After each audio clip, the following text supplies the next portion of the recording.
So we have more chairs on stage. What we thought we might do now is, and you're happy to stay, we will have a more open discussion, talk about some of the things that the Commissioner's been talking about, but widen out into other challenges and opportunities as well. So let me bring further people on stage and continue this conversation. So delighted to welcome, first of all, the Cypriot Minister for Agriculture, Rural Development and Environment, Maria Panayiotou. Maria, come and join us. Thank you. Hi, Maria. Hello. Hi. Come and take a seat. Come and take a seat. We have, from the Committee on Agriculture and Rural Development at the European Parliament, the MEP, Elsi Katainen. Elsi, come and join us. Thank you. It's lovely to see you. Come and take a seat wherever you would like. Wherever you would like. And then also coming to join us on stage to continue the conversation, delighted to have the President of COPA. Please welcome Massimiliano Giansanti.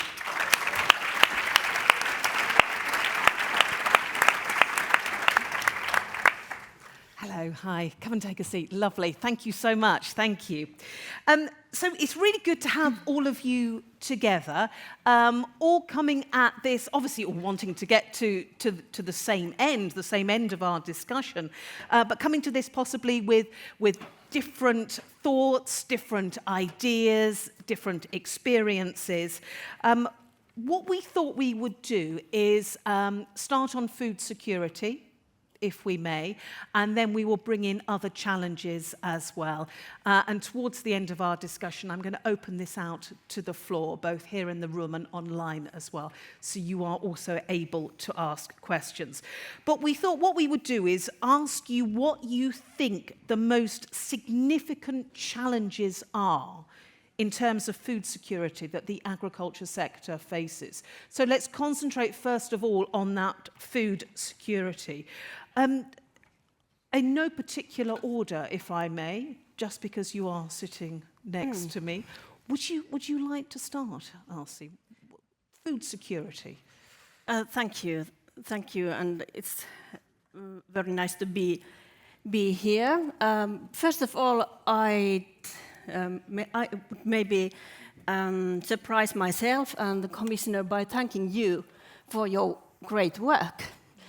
For instance, you didn't mention the bioeconomy, but you've done a lot of job with that. And I think it's a new era of a bioeconomy, and it's very, very important for European agriculture. It gives us more sustainability and more opportunities and more jobs as well in the rural areas. And your work with fertilizers is also very, very important, so thank you for this. But the question was about the food security. Yes, I think the most important thing when we are talking about the food security is about farms and their profitability, of course. We always come to that question. And the other is the young farmers. Is there any? We know that there is only 12% European farmers under age of 40, so it is very frightening situation we are having now. And we also know that Commission is also cutting the subsidies, and of course it has its effect to farms all over the Europe, and that is why the UTP unfair trade practices and getting more money from markets is very, very important, and I think it is the most important thing in this term, in this mandate, and it should be the priority also for Commissioner to get development on that. We should get more money from markets, and I'm talking about me because I'm a former dairy farmer, and we did our generational renewal 6 years ago, and we are happy to see that our son is very eager to invest more and develop the farm. And of course, the NRPP MFF is very, very concerning now. Among our agriculture coordinators, we've never been so united we are now. We are so critical for the new structure which Commission has proposed, because it is so depending on how the different governments in different member states are they willing to support the rural areas? Are they development of rural areas? Are they willing to support agriculture? Do they have? What is the economic situation? We know that in most European countries, the economic situation is very bad. It's very bad. So I'm worried about that. From Commission, you said it's a flexibility for member states. Of course, the decision making, it is good that it's coming near, but is there any willing, is there money to support? That is the main concern I have, and we are not aware we are heading to that question. We have some studies from that, and they don't tell us any good. And it is, I think I'd like to see more earmarkings from Commission. For example, rural areas, you said yourself that life of farmers is not such a job, it's just family lives and so on. So developing rural areas is very important, and there is no more leader earmarking, for example, which is very important. So more earmarkings, thank you. And we are not so well aware the other changes in society, how the consumers, what are their demands, and access to finance, farmers' access to finance. It is not good situation in that either. And how is the political atmosphere all over? And of course, there is still Mercosur, but I think you looked at. That's enough. I mean, I would never be the one to stop you, but yeah, I think that's a good overview. We can tell how you feel from this. Commissioner, I'm going to, Christophe, let me just give you the opportunity, because I saw you taking notes while Elsi was speaking and sort of wanting to come in on that one. Yeah, in Luxembourgish there is a saying, you should, and I will translate it, you should never do the bill without the bartender. And I think in this context of when we speak about the budget, there are several bartenders. Of course, the European Commission has made a proposal, but there are as well the co-legislators, and you know that the heads of state and government will speak for the first time on this on Thursday, and those are bartenders in that context as well, and they will have their word to say. The budget from the 16th of July has already evolved. As we all know, there has been an agreement between the three institutions to have a rural spending target, which brings us already at a close level to what we currently have under the CAP. And I traveled, as I said, to the 27 member states, and some of the last I traveled to, when we look into the financial details, the ministers and the farmers tell me, well, we have more money than we had before. And this is already now the case without the prime ministers and head of state and government having talked about it. So I think this is something very important, that we need to look at the figures and what does it mean at the farm level in the end by member states. So I think there is a lot of myth busting that we still need to do, of course, but I think the solutions are on the table. And when we speak about not making the bill without the bartenders, so it's when you have finished the party, and this will take the next 2 years, and I think we need to acknowledge that on that side. And then, of course, when we speak about finance, we need as well to look into other financial issues, because the access to finance, Elsi Katainen has mentioned it, is a very difficult one, and it's even more difficult for young farmers and for female farmers. And when you look at the statistics, it's really striking, because young farmers don't have a history, a loan history. That's why they don't get the best conditions by the banking financial institutions. And they don't have the necessary guarantees. So on this side, we are very closely working with the European Investment Bank, and the same goes for certain other instruments, because when we speak about predictability, climate events, but as well market problems, then we can have the problem that there is, of course, not a stability in the revenue side, and that is why we need to look as well into the insurance and reinsurance systems in order to give stability for the farmers. Otherwise, they can't invest, and that is a huge problem. So, thank you for that. I'm very quickly taking notes of some of the big areas which are already becoming common themes, and we will get into discussing those, I promise. Maria, I saw you nodding at female farmers. We will do we'll discuss that. But if you just go back now to food security and the biggest challenges that you see, where would you like to focus these minds? Okay, first of all, big thank you for inviting me here. It's an honor for me to participate in this event. Thank you, Commissioner, for the invitation. And I would also like to congratulate you for the hard work. Just a small comment on bioeconomy. We will be discussing bioeconomy in Agri-Food Council.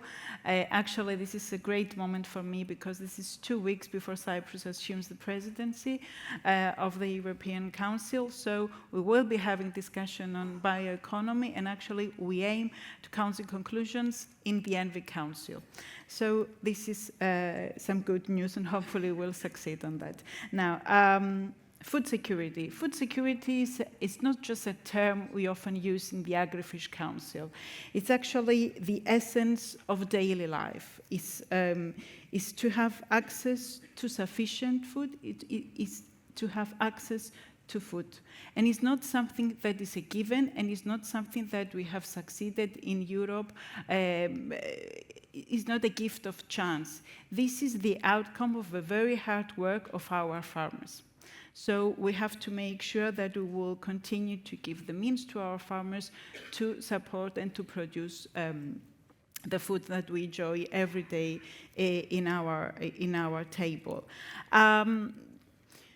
Of course, this, in order to continue, as I've said, to have the privilege of having food security in Europe and maintain food security, we need to invest. This needs constant investment, of course, and CAP has a major role in that. So we need to have adequate funding. We have asked for adequate funding. And we have to make sure that the budget that we have for the farmers, it's a budget that will help them to tackle the challenges that they are facing. For me, one of the major challenges that we are facing is, of course, climate change. I come from a country that is at the hotspot. I come from a country with prolonged drought. Actually, in the last 4 years, we have twice rain. The first time it was when the commissioner visited Cyprus. Should come often. I had the same in Malta. It was raining as well when I was there. I know. And the second time, it was last week. And this is very bad. This is something that threatens our farmers. This is something that threatens our food security. I am a Minister of Agriculture, and although we invest in infrastructure, we have invested in desalination units, in recycled water, there is a constant demand, and there is a gap between demand and availability of water. So for me, this is the main challenges that we are facing. And of course, I would like to thank the Commission for providing us with some help through the Agricultural Reserve, but this is not enough. The insecurity that this causes to our farmers is something that it actually kills them. So we need to have easily access to funding in order to tackle the challenges that we are facing due to climate change. Thank you. Thank you. So a very, very clear message about drought, about water and the importance there. And actually, I can see Massimiliano at the end nodding as well. So I imagine you can absolutely echo those thoughts. So generational renewal is coming up clearly. Climate, market, stability. Massimiliano, yeah, indeed. Keep going, keep going. Your thoughts, how would you like these minds in front of you focused when you think of food security? Thank you so much for the invitation. Good morning, Mr. Commissioner. Thank you to the DG Agri. I'm going to talk in Italian, so I'll give you the time for the translators.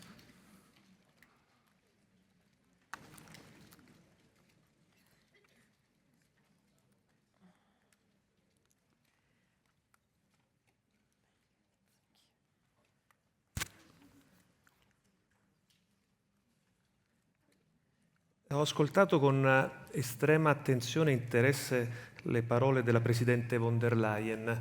Da una parte sono estremamente grato alla Presidente per il sostegno che lei vuole dare ai giovani agricoltori, perché essendo io sotto la media dei giovani agricoltori mi fa sentire perennemente giovane. Quindi questo è un motivo di forte soddisfazione, ma credo che si debba lavorare ovviamente per tutti gli agricoltori. Da una parte dobbiamo garantire un futuro migliore per i nostri giovani, dall'altra dobbiamo però mantenere una forte attenzione sull'agricoltura e soprattutto per gli agricoltori senior.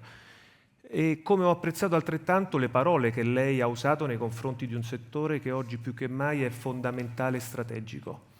Guardate, mai come in questo momento l'Europa ha bisogno di un'agricoltura forte.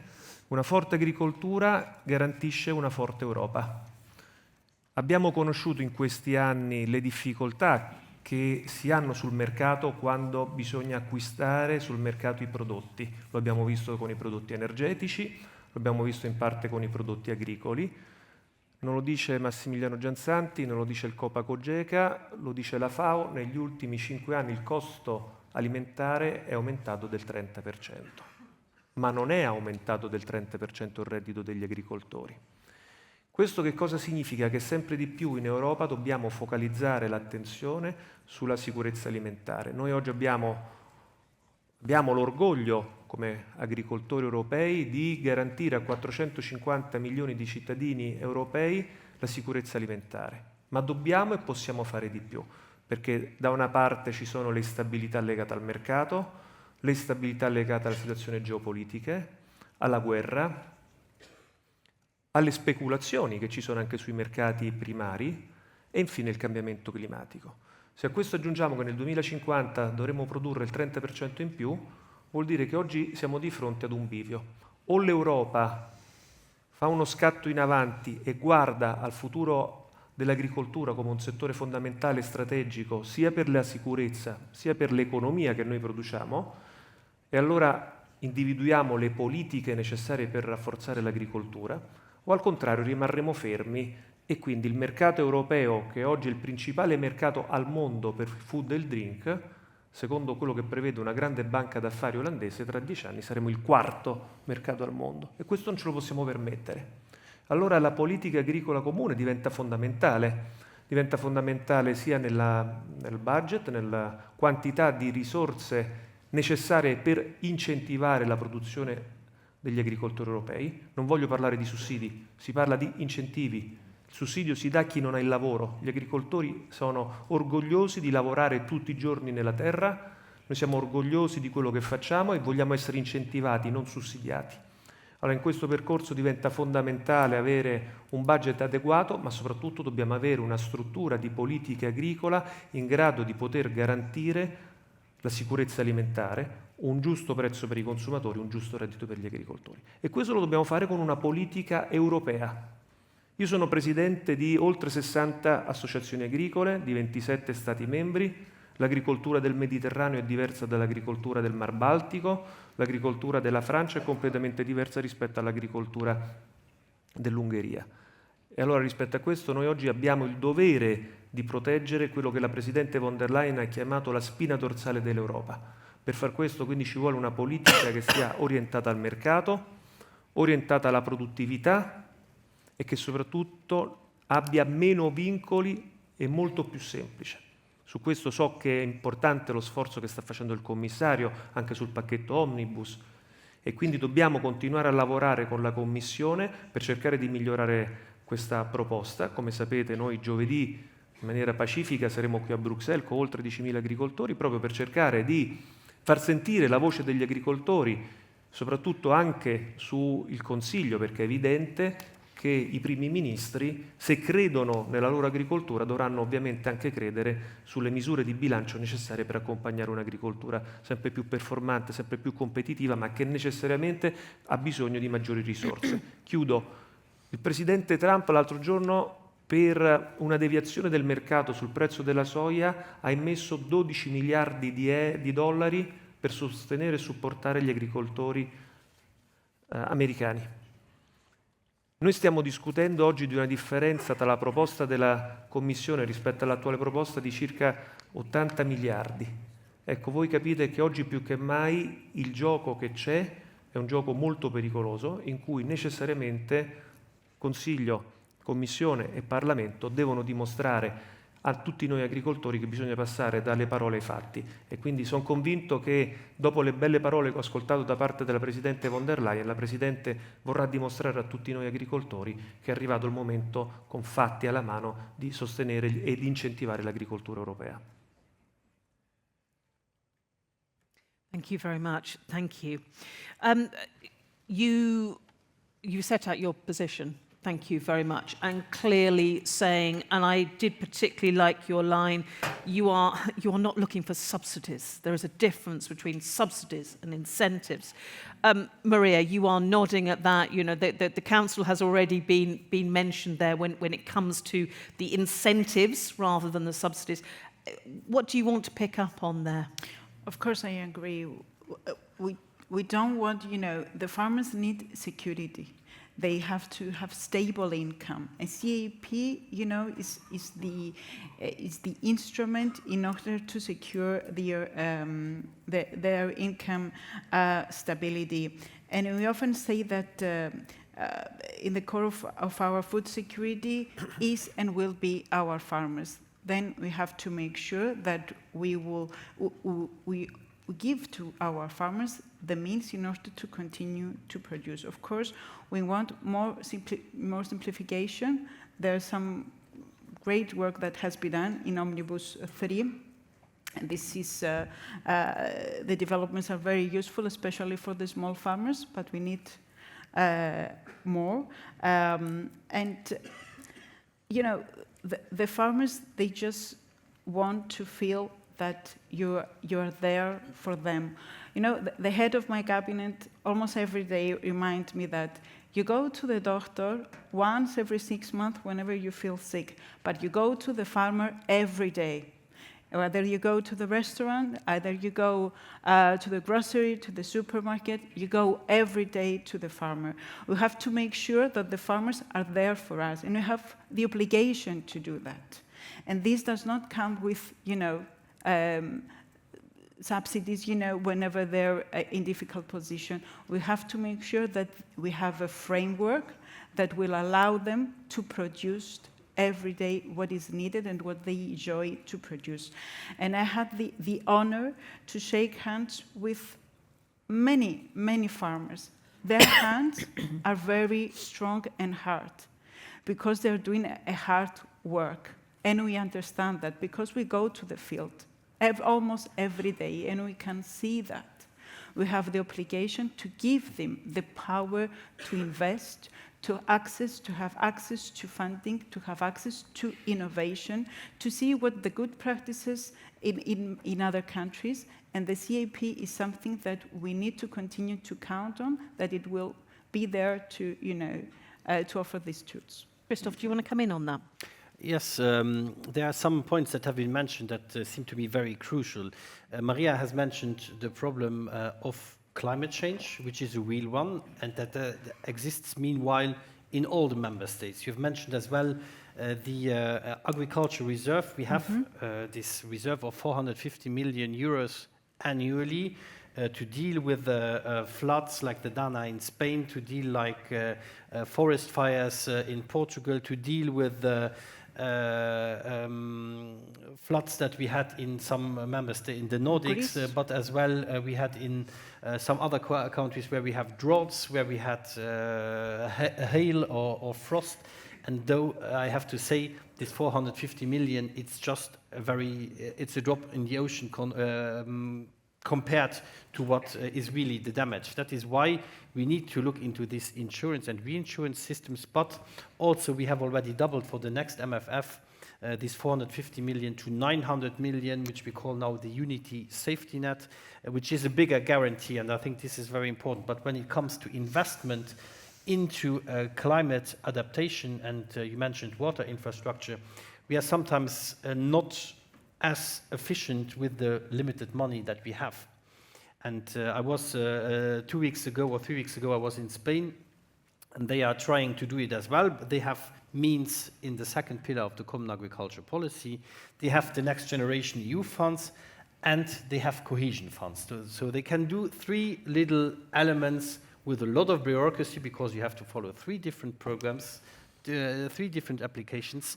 With this new structure of the national and regional plans, you can bundle this money. You only do 1 program, and you can be way more efficient. And I think this is as well the positive elements that we need to look into this new structure. Maybe they are not perfect yet, but I think there is a lot in if we design them now well together. And then to come, when we speak about food security, if there are no farmers left, there is nobody who's going to produce. I think that is very a basic wiseness, and I think this has been addressed as well. So we need to maintain the farmers in the job. That's not only done via subsidies, because we know in the end we can only distribute what the member states are willing to give into the common pot. But therefore, bioeconomy becomes ever more important. And for me, it was very important that in bioeconomy there was not just bio, but as well the economic part of that. And I think there is a huge part of untapped potential for our farmers, for example, to participate in the energy production, which will reduce their costs, which will generate additional income. But I would go even further, because we had this year wheat prices, I think around 160 euros per ton.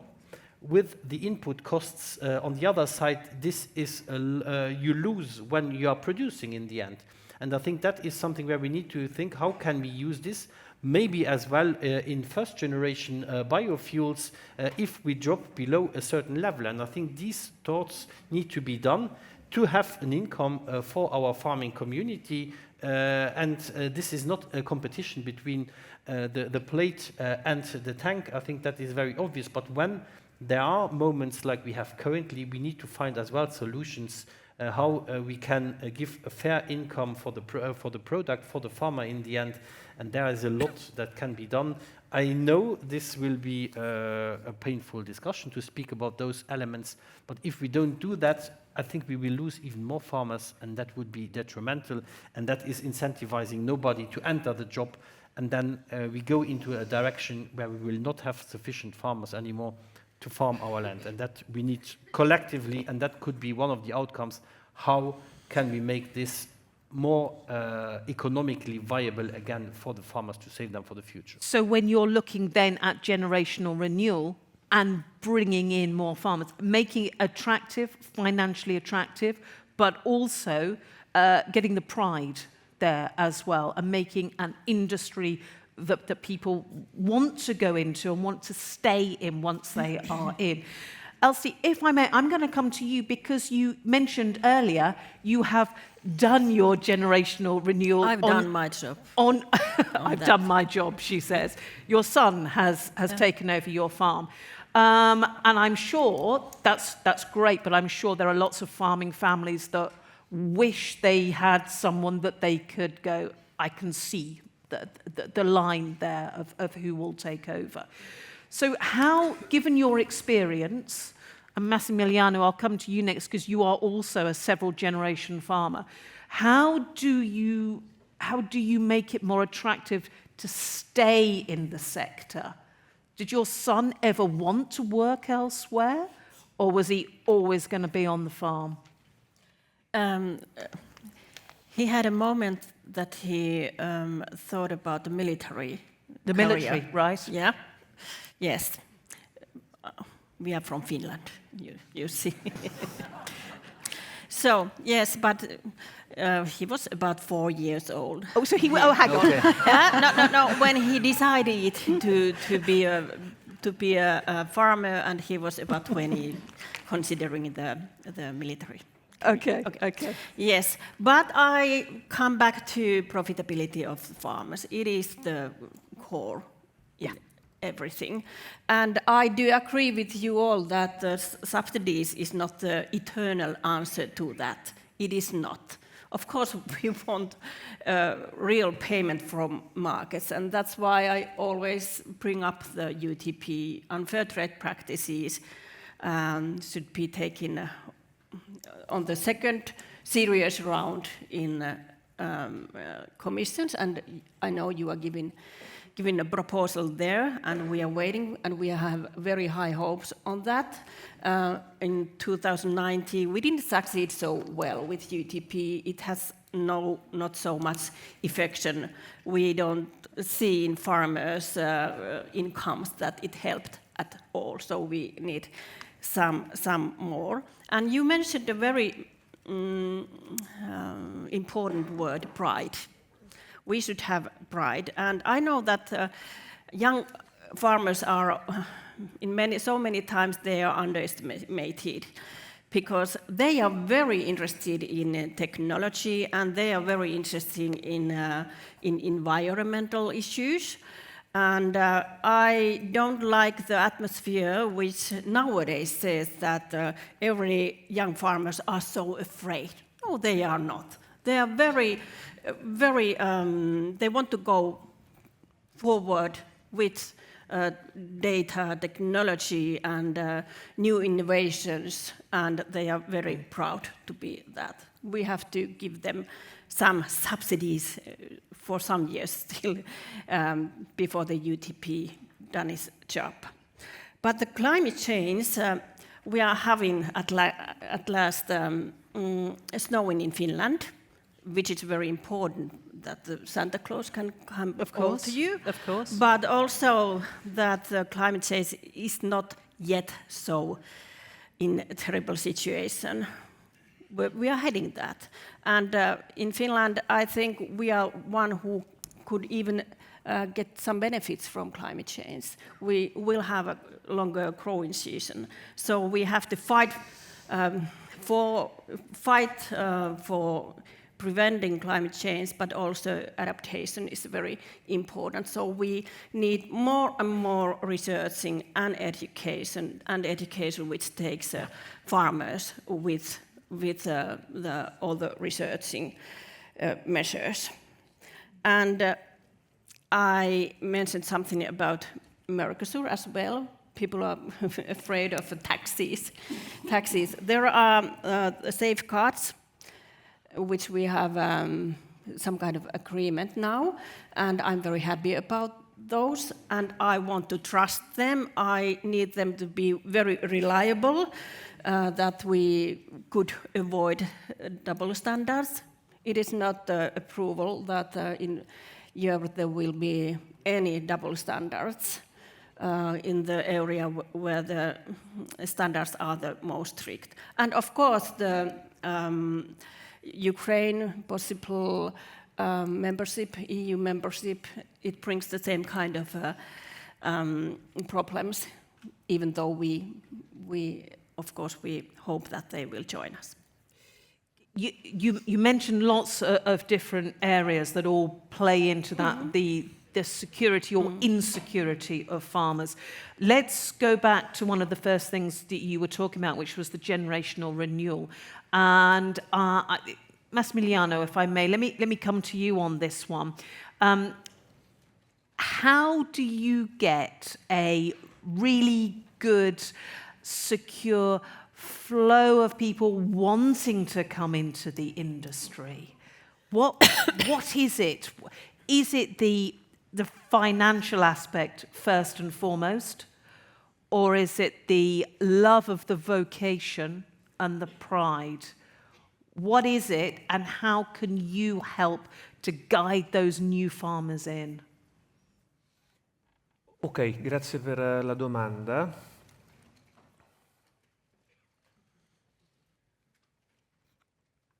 Allora, oggi noi abbiamo in Europa 9 milioni di agricoltori e con il nostro sistema delle cooperative arriva a 22 milioni di agricoltori, quindi siamo una buona comunità di cittadini europei che contribuiscono a mantenere la sicurezza alimentare e la sicurezza dei nostri territori.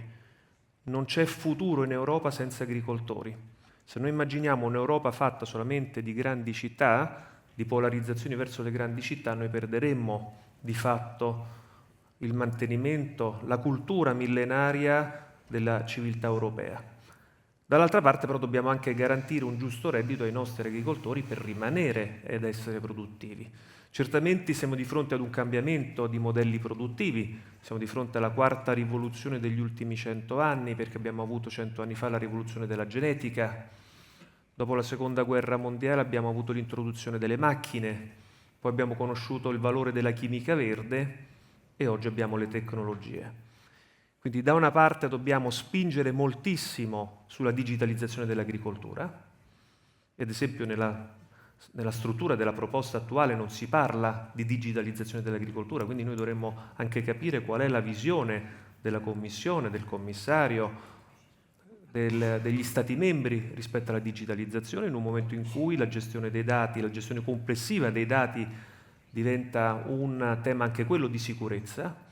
Quindi noi oggi dobbiamo costruire un ambiente favorevole per mantenere i giovani e aumentarli. E certamente la tecnologia, il digitale ci aiutano molto. Quindi dovremo lavorare per incrementare la digitalizzazione dell'agricoltura e anche per immaginare un nuovo modello agricolo che è davanti a noi. Il commissario lo ha ricordato, oggi c'è il tema della produzione di energie rinnovabili, che è un tema importante, quindi la possibilità per gli agricoltori di diventare produttori di energia verde dal sole, dal biogas, dal biometano, al geotermico, apre a noi agricoltori certamente molte opportunità per diversificare le nostre fonti di reddito e abbattere i costi di produzione.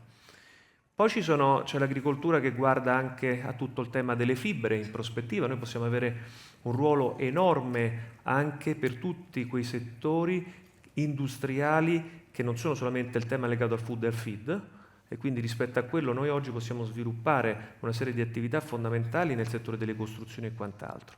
Quindi l'agricoltura oggi ha davanti a sé la possibilità di essere multifunzionale, fino ad arrivare ovviamente alla capacità da parte dell'agricoltura di essere anche turismo, e lo siamo. Oggi noi accogliamo tantissimi cittadini del mondo a visitare gli agriturismi, a mangiare i prodotti del territorio. Io sono un produttore di parmigiano reggiano e quindi sono onorato che il commissario abbia voluto riconoscere al parmigiano reggiano i suoi grandi valori e soprattutto, lo dico io, essere il re dei formaggi. Questo ci porta ad essere conosciuti nel mondo. Io nella mia azienda agricola ho cittadini di tutto il mondo che vengono a visitare la mia azienda agricola e partono chi dagli Stati Uniti, chi dall'Australia, chi dalla Nuova Zelanda per venire in Italia a visitare. E quindi oggi l'agricoltura è a tutti gli effetti l'attività principale dell'Unione Europea, è l'unica attività presente economica in tutti e 27 gli Stati membri. L'Unione Europea è nata per l'agricoltura, l'Unione Europea è nata nei campi 70 anni fa. Non è nata nelle industrie, non è nata nel commercio, è nata nei campi, è nata per l'agricoltura l'Unione Europea, e quindi dobbiamo far sì che l'Unione Europea diventi sempre più inclusiva e che possa creare un ambiente florido per tutti i nostri giovani agricoltori, creando le condizioni per avere un giusto reddito, perché senza un giusto reddito poi ovviamente i giovani agricoltori, lo sapete meglio di me, chiudo, il lavoro dell'agricoltore è un lavoro che richiede a tutti noi un impegno di 365 giorni l'anno, 24 ore su 24, Quale agricoltore, quale imprenditore è disponibile a lavorare tutti i giorni dell'anno senza avere un giusto riconoscimento della sua attività? Guardate, noi siamo anche abituati a lavorare in perdita, perché siamo talmente tanto orgogliosi della nostra storia, della nostra tradizione, però questo sta facendo sì che con l'orgoglio l'età media sta aumentando e quindi dobbiamo assolutamente incentivare il ritorno degli agricoltori partendo soprattutto dal digitale. Thank you very much. Thank you. Yeah, very, very clearly you're saying it is pride, but at an adequate level of income. You talked about encouraging more young farmers. I think the figure is something like only 12% of farmers are under 40. Is that, yeah? Less than 12%. Less than 12%. And actually, when we look at female farmers, it's even lower. And if we look at income as well, the figures that we have actually, I think the last figures were from 21-23 on female farmers' average income, 34% lower than the average male farmer. So how do you encourage young farmers, but also keep the female? By the way, do we have any young farmers in the room? I know we do. Yes, welcome. Fabulous. I mean, you can have that conversation. Yeah, European average, yes. And do we have any young female farmers in the room? Yes, I did see. Yep. Welcome, welcome. It's really lovely. Four, five, yeah, half a dozen. Fabulous. Obviously, a lot more online watching us as well. Maria, let me come to you on this one. What can you do as part of your mandate, of your priorities, of your experience to, yes, encourage the next generation, the young farmers in, but ensure that it is inclusive, as Massimiliano says, and we have that strong gender equality there? Just before answering that, something that I forgot to mention that on food security and climate change, that safeguarding food security requires a strong EU water resilience strategy. That's why during our presidency, the next 6 months, we will be having discussions on how to align the European resilience strategy with the climate adaptation plan. And adaptation, it's very important. Either it's for climate pressure or for generation renewal, and of course the recognizing the role of women in agriculture. I mean, there is some progress that has already been done. We have seen the vision for agriculture that recognizes the important role of women. I have the honor to be the first woman Minister of Agriculture in my country, and this is truly an honor, but it is also a duty that I have to, I have to make sure that the visibility that the women must have, the recognition that they also are decision-making in their decision-makers in their farm. The difficulties that they also face difficulties in accessing land, in accessing financial instruments, and we have to make sure that this priority remains at the center of the discussion. A more inclusive agricultural sector is a more stronger agricultural sector, it's a more resilient agricultural sector, and during our presidency we will be having discussions highlighting exactly how we can promote more women in agriculture and having the visibility and the recognition that they deserve. Christophe, do you think that there is enough help to bring in new farmers, women farmers, female farmers as well, but just bringing more into the sector? Well, I think you can never do enough, and we are currently, in the current CAP, we dedicate 3% of the money for the next generation of farmers, male or female, and that has proven a certain progress, but it's still not sufficient. And that is why in the generational renewal strategy, but this will as well be reflected in the recommendations to the member states when it comes to the development of their national and regional partnership plans, that they spend 6% of the CAP money specifically to the young and the new farmers. I think that is very important. We also will launch the Women in Agriculture platform. I think this will as well be a very important platform to promote and exchange as well the experiences that we have. This will be done in March, and during the Cyprus presidency we will as well work very closely with the presidency on that. But as I said, it is as well about national and regional policies. And I will not name now, we have, as you mentioned, indeed, less than 12% of EU farmers are below the age of 40. The average age is above 57 years of age. Some member states are doing way worse. I will not name and shame them. I will maybe pick out the best pupil in class currently, which is Austria. They have almost 24% of their farmers below the age of 40. And then you have to ask, why is that so different in Austria? They have the highest density when it comes to agricultural schools, agriculture, but as well related in the broader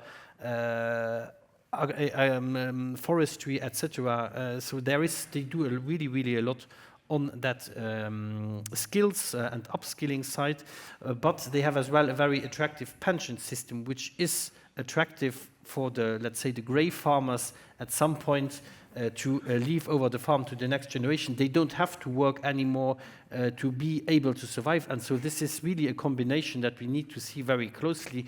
And there where the figures look differently, I think this is very important to look into these pension systems as well, which is a national competence. Education is a national competence, but if we are serious about this generational renewal, we need to do it together with the member states, and that is why we can as well now, with this generational renewal strategy, put a little bit of pressure on the member states. It's not just European, it's a common responsibility that we need to address together as well. But of course, when we speak about investing, and if you are taking over a farm, I think it is that's an investment for 20-30 years, and you need a certain predictability for that. And I think that is our task, to give this predictability. But we have as well now, and usually when a young farmer takes over a farm, they are at the absolute financial limit what they can get. If they want then to change their production, for example, to go to organic production, well, often it's not possible money-wise. And that is why we have as well proposed for the future now lump sum payments that will allow them to have this change, this transformation of the production. And I think these are very important initiatives to launch, because we see as well the young farmers and the new farmers are the ones that want to innovate, that want to go into organics, that want to have more sustainable production. This is not me saying that, this is the statistics saying that. And I think that is very important, that we need to entice them, because it will benefit the entire sector. But we have an investment gap. The European Investment Bank calculated this of 62 billion euros in 2022. This has certainly gone up meanwhile. And if you say we are not investing sufficiently, then you say don't do the maximum on the productivity, you don't do the maximum on sustainability, you don't do the maximum on security of the workers as well. And I think these are very important elements why and how we need to be able to deblock this hesitance of the investment part. You make several interesting points there, as well as echoing something Massimiliano said about looking after the older farmers as well, because actually if you don't have that pipeline of older farmers feeling that they can start to pass on as well, and then the new younger farmers coming in and seeking to change, because that's what we all do. We come in with different ideas and needing to have the investment. Maybe if you allow one, because I have now the overview when I speak to the farmers in all the member states, there is still a difference that I wasn't aware before, but in certain new member states, it's actually the first generation of farmers that is currently at place, or maximum the second generation. Because under the Soviet regime, they had lost everything. They had to start all over again. And for them, it is a huge pride. But this generational renewal, giving over the farm, even inside the own family, it's posing problems, because that is something we have. I assume that was normal, but in some member states, this needs as well let's say it's a change of mind that needs to happen, and that is something that I wasn't aware before, and I think that is something where we need to work on as well. I think, thank you for making that point, and I think it really clearly shows that actually you need to have those discussions to understand the different points of view, everyone wanting to get to the same outcome, but different ways of going about it, and things, as you say, you may never even have considered. Just a very quick one from you, Maria, because I can tell you want to get in there. Just to add something, it's not only the young farmers or the farmers that they're below 60 that we need to take care of. There are the farmers at the age of 40s and at the age of the 50s that they constantly say, do not forget of us. We are here to invest and we want access to finance to invest. So every farmer needs to have the place that, I mean... Everyone. No farmer is left behind, yes. Yeah, Elsi is there going, of course, absolutely, everyone. Let me open the floor to questions. So I'm going to take some from the floor first. I'd love to hear from a young female farmer, actually. Can we get a microphone over here? We've got another microphone we can get here as well. But if I can get the first one over here. And while we're getting the microphones there, I'm going to put a Slido code up for those online as well, so that you can submit your questions online to me. But we have a microphone there for our first question. Would you mind introducing yourself first, please? It should be on. Yes, of course. Thank you very much. My name is Elisabeth Hedén. I'm a dairy farmer from Sweden. I'm also the vice president in SISHA. So thank you so much for the discussion, the panel. I will start with a story from the field. Me and my husband, we started farming 3 years ago. We have a biogas plant on the farm that my parents-in-law built 15 years ago, something like that. And now we're looking to build a bigger one because we have the manure, we have the knowledge, we see the need for the environmental benefits. And then we are calculating on it, and it's 1.6 million euro. And since we started 3 years ago, it's not very easy for us to access more money.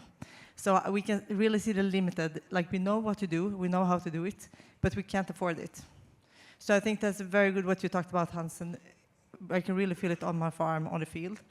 And as a young farmer, I can see that you work a lot, you try a lot, we really appreciate it. We can see it in the new CAP, we can see it in the generation renewal strategy, we can see the toolbox for young farmers, but we do not really feel it on the fields yet, which is quite problematic. And that's why one of the reasons why we will be in Brussels on Thursday. So my question is, how can we make the ambition in Brussels to a reality on the field? Of course, we have a big uncertainty for the 6% that you ask for, and we ask for it as well. We need to see some ring fencing for young farmers in the MFF to feel more secure and safe, and take what you are saying as more promises for us. So thank you very much for your work and for me being here. Thank you very much. And it is it's a very common and very valid question, that how do you translate policy ideals or policy promises into real help and something you can feel on the field. Okay, Maria's nodding away. Christophe, I'm sure, wants to come in as well. But any comment? How do you get it from policy into something you can feel? Well, okay. This is actually the most difficult question, not to answer, just to implement. The most difficult question in order to implement what is needed to be done. And we have to make sure that our policy comes from the farmers, comes from the people that they will actually be able to use the policies that we are making. It's not easy. It needs time, It needs collaboration, and it needs a constant dialogue with the farmers. In my country, we have improved several legislative frameworks that were relevant with agriculture. We have improved the procedures because we were in a constant dialogue with the farmers. There is a big number, a big list with things that we have to do. We are here to do it. I am committed to do it. I am pretty sure that all the politicians that they are in the sector, they are committed to do it. But we have to do it together. It doesn't come only from us.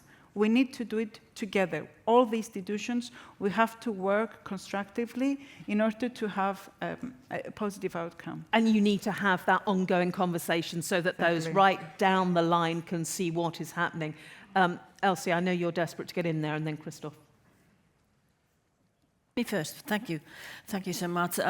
This is a questions we are asking time to time from Commission representatives in Parliament and in the committee meetings, and we all recognize that it is the most important question, and if we failed with that, we are totally failure if we don't get young people in the sector and if we can't keep them there. One starting point is not to punish them who are investing, whether they are younger or older farmers, but especially younger. And the other point is the definition of the active farmer. This is a very, very important and very difficult question, at least in Finland, and I know the other member states also. The question about the definition of active farmer is very, very difficult, but it has to be done in some level, because the money have to spend and used more wise that we have done that before. It has to support the real production, liters and kilograms and so on. We can't support anymore, give support anymore for nothing. And that is happening all over the Europe. We can't afford that anymore. And I know last mandate the Commission gave a big picture of that and gave some kind of a power for member states to do the final decisions of the definition, but no one did it. So we have to do it now. I think this is the one very important point. Christophe. Yes, maybe as a reaction, I quoted Elizabeth quite often in the last months, because when we speak about generational renewal, we haven't spoken about this yet, which are the services available to young people living in the rural areas. And I think there is still a huge gap to be made, because she back in time told me when I had a meeting with Seja, in my region I have to choose either kids or cows. And that was quite striking to me, to say, okay, there is no childcare facility close, and they will have to drive every day to get the child there that is on a job like a farm. It is just impossible. And I think there we need to work, and that is why we have proposed as well the farm relief services in the package that we presented on the 16th of July. And I think this will as well help to make the job more attractive from a family point of view.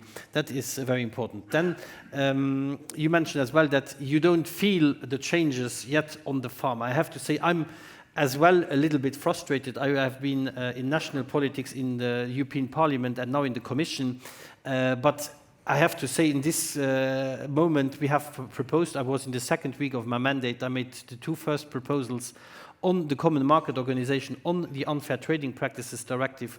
One is already closed now on the unfair trading practices. The other on the Common Markets Organization, we were now in the last trilogue arguing about the sausage for those who are into the file. I think that's a little bit a pity that we are hitting on that one and not delivering on better conditions for the farmers in the value chain with contracts for the farmers. That is something we need to deliver as well. So I'm sometimes a little bit frustrated by the politicizing of certain files. We had the same when it came to the simplification package. Not all the MEPs, she wanted to bring it quickly to the final point. Some wanted to play a little bit political games, so no urgency procedure.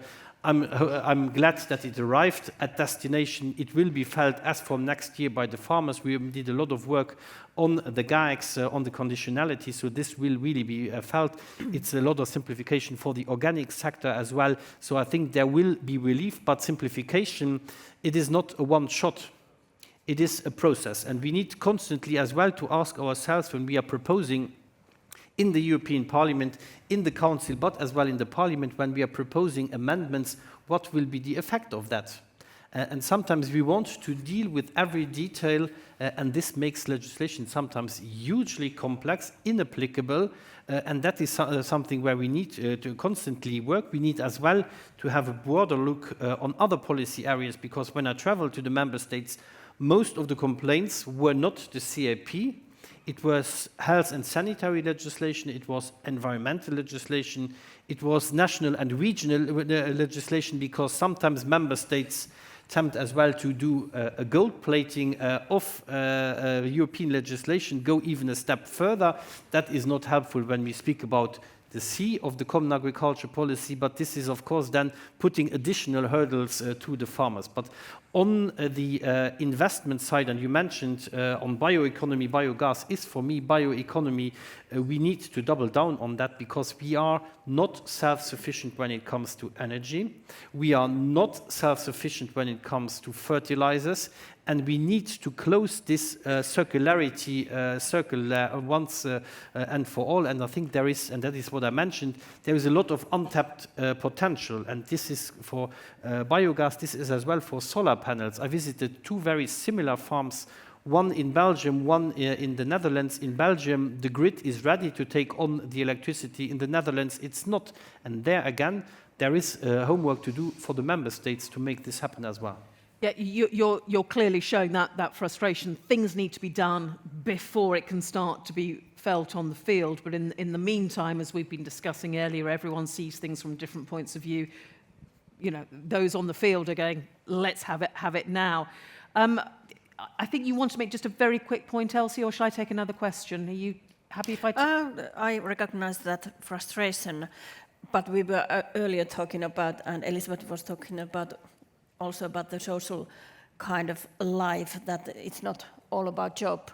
And I'm a little bit concerned about the Pillar 2, it is vanishing on the other things. So convince me that we are not losing our social aspects, that rural area development is not forgotten. The tools of the common agriculture policy all remain in place. I think that is very clear to say.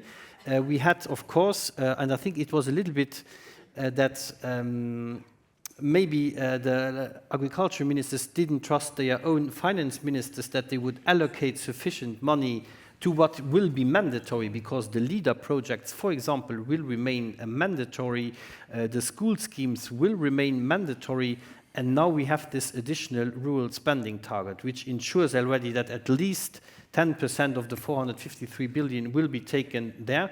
And then when it's and I saw this in Spain, if you want to invest into water, this would be applicable as well for you, Maria.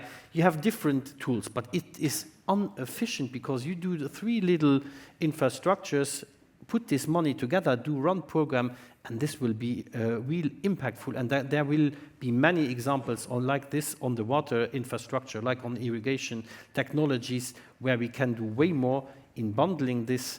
It will be mandatory. And if the Commission will have to approve the NRPs by the member states, if anybody would dare not to have a LEADER program, if anybody would dare not have a school scheme, and I can continue this, it will, of course, that would be not acceptable. There are now member states that will have way more money, and that is a case, because we need as well to speak, and we haven't spoken about that today, the external convergence. That is a strong request there as well. And when it comes, you mentioned the active farmer. That is, of course, something that is very difficult to define, because you can have a farm of 5 hectares that is completely economically viable, but you can have one of 500 hectares, which will not, it will even be a side job. So that is a different structure. For me, it is very important that the limited money that we have under the Common Agriculture Policy is coming to those actively contributing to our food security, our food sovereignty, that are economically producing, and it shouldn't go to just investment firms that are investing into land. We have spoken about the generation renewal. Access to land is one of the big challenges, and therefore we need as well to speak openly. If we want to support better the young, the new and the female farmers, well, this needs as well to be in line with what when we speak about capping or degressivity. It's not the final word to say, but it is, of course, important if we want more money to shift for new farmers and young farmers. It needs to come from somewhere. That is a difficult discussion. We can, an active farmer for me is as well somebody who is in the mountains, maybe a part-time ski teacher, but on the other hand, as well producing. I think this, it shouldn't be the only income. That cannot be the definition. For me, this is important economic output, food security and food sovereignty. That is very important to be there. If this is given, they can as well get the support. Thank you. Massimiliano, I know you want to come in just a very short one, then I'm going to take another question from the floor. Thank you to Elizabeth. I believe we are arriving where we want to go. So thank you for your request. So more money for younger, more money for the oldest one. So we are then we have to also take into account inflation. So we are arriving to 200% of the actual CAP. So Commissioner, to be ready for us. I would sign immediately to that. Okay. No, just my opinion is the common agriculture policies. It isn't a final solution. The CAP is one instrument in the hand of the Commission and the Commissioner for helping the farmers and the food security. So we have to put attention in all the instruments that you can use and that you may use for farmers. The financial issues for helping the farmers to buy, as example, land. It is very important. But it is impossible to imagine to use the CAP for helping the farmer to buy land. So we have to use different instruments. And this is why we are proposing to the European institution to imagine a different ways when we discuss about the future of the agriculture. When here in Brussels we discuss about agriculture, we discuss just about CAP. CAP is an instrument. It's very important with the Commission, with the Commissioner, to find the different issues, the different policies that is on the table, and fix the targets that we want to achieve, and then we have to move together for achieving and to have the best results for farmers. So the ECB, bank, the different issues that we may use on the policies. Instead, we can compete with other countries like US, China, India, and so on. It's too much big for us, this kind of competition. So we have to use different tools. And the CAP is one of the tools. So it's very important to maintain the two strong pillars for the CAP, because we have to maintain also the difference between the single member state, but we need also to have different instruments to supporting and helping the farmers. Thank you. I'm going to take another question from the floor. There's a gentleman there. If you wouldn't mind standing up for me, then I know there's another one there and there. If you could keep your question quite short for me. Yes, thank you very much. My name is Max Schulman. I'm an arable farmer from Finland and father of 3 sons. The question from my side is, you have talked a lot of good things and brought up in this panel, but one thing that I would ask for my sons and for myself as well, is a long-term stability, long-term legislational stability, so that you or me today who can invest for my sons into the future. And that's what I think that what we are lacking in EU today is a real strategy for European agriculture into the future. This is what I hope that we will do, but what can you already today as legislators, co-legislators, and also there as COPA COGECA that is driving you? Without COPA COGECA, you would not be driven forward. You would stop and actually play just a historical game. Sorry to say. Thank you very much for your question. The focus very much on long-term stability, long-term plans. Does anyone want to have literally just a quick phrase to either agree or mention anything that you're doing? Yeah, very quickly, Elsi. Yeah. Yeah, I recognize the question, and it is a thing that we should be a little bit concerned, because now the structure is changing, and we are going to shorter terms. We have a quite stably politician life in Finland. We have 4-year mandates for governments, but it's still almost half shorter than the CAP mandates here, 7 years. So it will bring some lack of stability, and I'm a little bit concerned about that. In Finland, we have discussed some kind of parliamentary group, that we should have some kind of parliamentary groups with workings with agriculture over the governmental mandates because of that. Because of the need for long-term. Christophe, very briefly. Well, first of all, I think what is very important is that what is ensured now with this proposal on the table is that the money ending directly up on the farm, 300 billion, is already as a minimum secured. This will, of course, be discussed on Thursday by the prime ministers.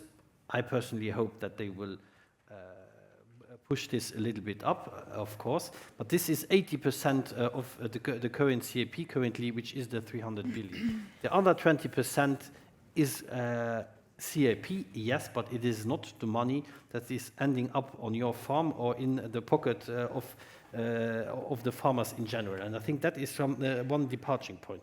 Then, when it comes to the investment part, which is a very crucial one indeed, and I mentioned the lack of investment, that needs to be facilitated, because the investment will contribute to the productivity, to a business model, and that is where I want to see more emphasis as well when we speak about better focusing the CAP on those most at need. It is for me as well, it is young and new and small and family farms, yes, but it is as well the innovative farms that are taking farming to the next level, and therefore on the farming, on the investment part, there is no limitation. And then, of course, if you ask for more stability, I would suggest that you make a request that this commissioner stays for the next 10 years. Then we have maybe a little bit more predictability, because that, of course, is a change that is happening from year to year. But on the other side, I think we have maybe to think as well about this 7-year rhythm that we currently have.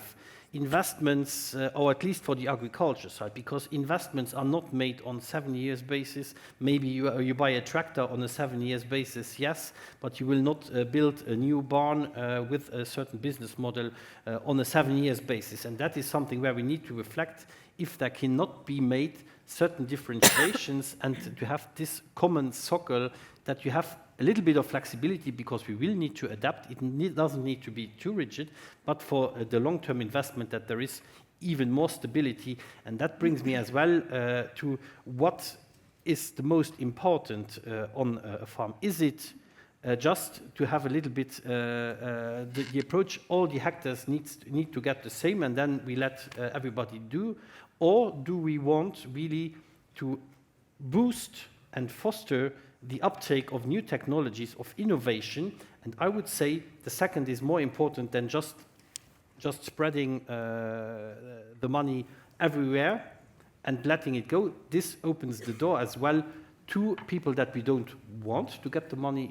You asked a question about what is an active farmer. Well, it's not an investment firm. I have to tell you, I was with German farmers from Eastern Germany, and they were, to me, complaining about the capping and degressivity. And then I said, well, do you want that, because I mentioned there was an Australian investor buying up 16,000 hectares. Actually, it was the neighbor of this farmer that was contesting the capping and the degressivity. And that is something where we need to acknowledge there is a problem. We don't want these investors, we want the active producers. And that is why we have as well proposed to enhance again the coupled support, to support the livestock sector in regions where it is difficult, to support, for example, the production of protein crops where we are heavily dependent on imports. And I think this new accent is as well a very important one, and it will reward the farmer that is producing and not just the landowner. And I think these elements are crucial as well. Christophe, thank you very much. Thank you. We're very nearly out of time, but we have one question on Slido, and thank you very much for all your questions. This question way beyond with the number of upvotes that it has had, and it's not something that's really been touched on yet, but it's animal welfare. And I'm just very quickly going to mention it because it has had so many people voting for it. Animal welfare becoming a bigger topic for DG Agri. How do you see that as possibly providing an opportunity to provide more stability and predictability? We are more or less out of time, so just a couple of words, really. Animal welfare, front and centre, that goes within the whole package, doesn't it, for farmers? So important. Well, if I can start with that, again, animal welfare starts as well with the best available technologies. And I have seen in Italy recently farms where I just can say, this is exactly the way to go. It's investment, yes, but it is bringing the best technology and animal welfare standards for the animals, and I think that is very important. It is, unfortunately, again, not my direct portfolio, but nonetheless, I think it is very important. It is about the image of the farming sector. It is as well about, let's say, an ethical approach, and we need also to be very strict when it comes to the reciprocity in standards, because we have competition, and you mentioned third countries. We need as well to be more proactive on these reciprocity standards for animal welfare, as well on plant protection products, and that is something we need to deliver quickly on it. Hey, Massimiliano wanted to come in on it first, yeah. Yes, I'm a dairy farmer, and a dairy breeder. Meanwhile, we are talking, I may check what happened on my farm now in Italy. I have 2 different farms, so it's incredible. But what mean animal welfare? Because there is an animal welfare in Europe, and there is other animal welfare outside Europe. So it's very important what Mr. Hansen says. We have to fix the standard. And when we fix the standard, anyone wants to come here in the European Union market must guarantee the same standards. And this is why we are asking with all our voices reciprocity in all the trade agreements. Thank you. There are so many questions. We are actually out of... Elsi, do you want to quickly? Or? Yeah, the double standards are totally no-go. Sure. And the farmers should have some added value for good animal welfare.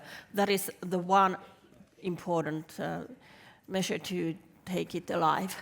Well, that answers the question. What can that do to then give more stability as well? Thank you very much. Now, before we end this session, we've actually had a graphic recorder listening to everything that's being said. Valerie, who has been sitting at the back, drawing along with everything that has been said. So I don't know whether you want to turn around and have a look. There we go. Well, we certainly have a farmer front and centre. There we go. Maria's pictures of you and Elsi. Insecurity related to climate change, the importance there. What about the elderly, the older farmers? Don't forget that line as well. I didn't shave well, I see on the picture. But I do like your basket of produce, it has to be said. Simplify rules, also digitalisation. Of course, on the third day of the EU Agri-Food Days, we'll be concentrating on digital. And I love that bit at the bottom with the green heart there. Encourage farmers' pride. Yeah, look at that, there we go. Yes. Maybe we should move that even more into the centre, but fabulous. And the responsibility of education and pensions as well, of responsibility of the member states.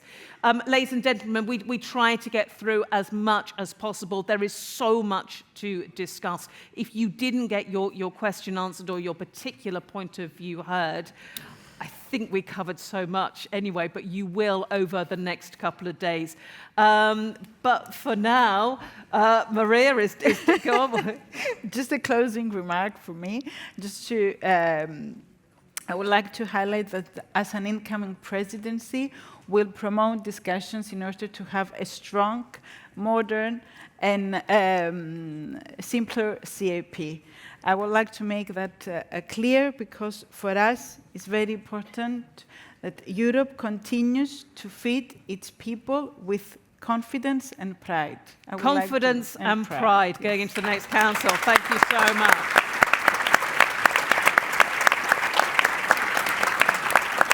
And ladies and gentlemen, do thank our panellists here who have taken questions, who have talked about all sorts of things. So thank you to you all. Thank you very much. Thank you. We absolutely, yes.